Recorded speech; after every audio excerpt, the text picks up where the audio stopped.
एनातोली मॉस्कवीन, यही नाम है उस शख्स का। ये रूस का रहने वाला है। सेंट्रल रूस में एक शहर है, उस शहर का नाम है नोवगोरोड। इस नोवगोरोड का 52 वर्षीय शख्स है, इसका नाम एनातोली मॉस्कवीन है और ये इतिहासकार है, अच्छा पढ़ा लिखा है, 13 भाषाओं का ज्ञाता है, जैसा कि इसके वकील का दावा है। और वर्ष 2011 में 2011 में रशियन पुलिस ने रूसी शहर नोवगोरोड की पुलिस ने इसको लड़कियों के कब्र से लाश चुराते हुए पकड़ा था। इसको जो है, जब इसके घर में रेड पड़ी थी तो इसके घर से 26 लाशें मिली थी, जो 3 से 12 वर्ष के बीच की लड़कियों की थी। और वो लाश कहना सही नहीं होगा, वो सारी लाशें जो थी वो कंकाल में तब्दील हो चुकी थी।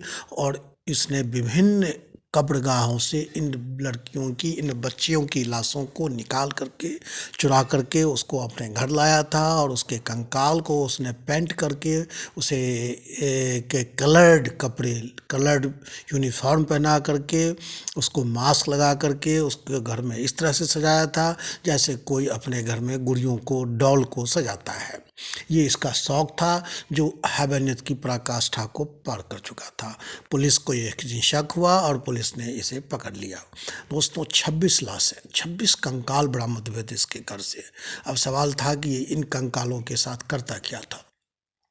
तो जब जो नोवगोरोड की पुलिस ने जो स्टेटमेंट दिया था इसकी गिरफ्तारी के बाद, और पुलिस की इससे हुई पूछताछ के आधार पर जो इसने स्टेटमेंट दिया था पुलिस ने, तो उस पुलिस ने दावा किया था कि इस आदमी का कहना है कि ये जो है इन लाशों को काले जादू की मदद से या फिर विज्ञान की मदद से इन लाशों को जिंदा कर सकता है, जीवित कर सकता है। और इसी विश्वास के कारण इसने कब्रगाहों से लाशों को चुराया था और उन लाशों को अपने घर में प्रयोग के लिए लाया था ताकि इसको जिंदा किया जा सके।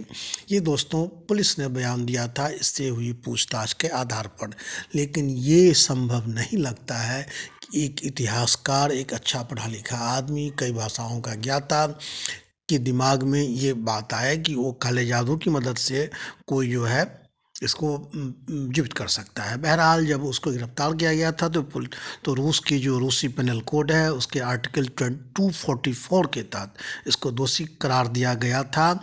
इस पे जो दोष साबित हुआ था वो यह था कि कब्र और शवों की अपवित्रता का इस पे आरोप लगा था, इस पे दोष हुआ था, बना गया, मतलब साबित हुआ था। और इसी में इसको सजा हुई थी। हालांकि बाद में इसकी सनकीपन को देख करके इसके वकील ने इसको मेंटली इल प्रूव कर दिया, और जिस कारण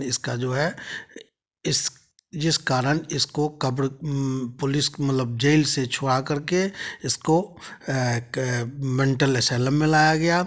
यानी ये जो है, ये अभी उसी में मानसिक चिकित्सालय में ये रह रहा है।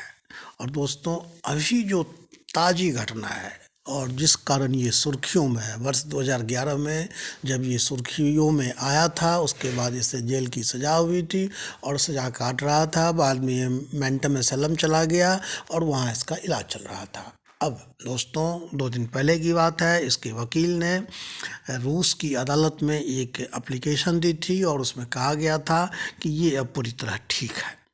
ये एनातोली मॉस्कवीन जो है पूरी तरह ठीक है और अब यह शादी करना चाहता है। शादी करने के लिए इसको मेंटल असाइलम से निकालने के लिए आज्ञा मांगी गई थी ताकि ये मॉस्को जा सके और मॉस्को में ये जा कर के शादी रचा सके।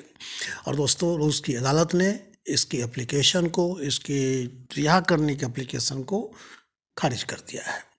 और एप्लीकेशन खारिज करने के बाद ये बहरहाल जेल के अंदर ही है। तो दोस्तों, ये कहानी बताता है कि आदमी का जो दिमाग होता है वो चाहे पढ़ा लिखा हो, चाहे वो ना पढ़ा लिखा हो, चाहे वो मूर्ख हो, लेकिन कभी भी उसके दिमाग में सनकीपन आ सकता है और सनकीपन की स्थिति में वह कोई भी बड़ा कारनामा कर सकता है। आप बहुत दिन पहले की बात है, नोएडा में आपको याद होगा नोएडा में जो निठारी कांड हुआ था, ये लगभग उसी से मिलता-जुलता कांड है।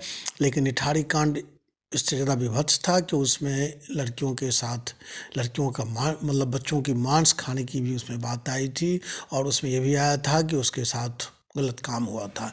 लेकिन अभी एनातोली मोस्कविन के बारे में ये अभी पूरी तरह से नहीं साबित हुआ, नहीं हो पाया कि वो लड़कियों के साथ, लड़कियों की लाश के साथ कोई दुराचार जैसी कोई बात करता था।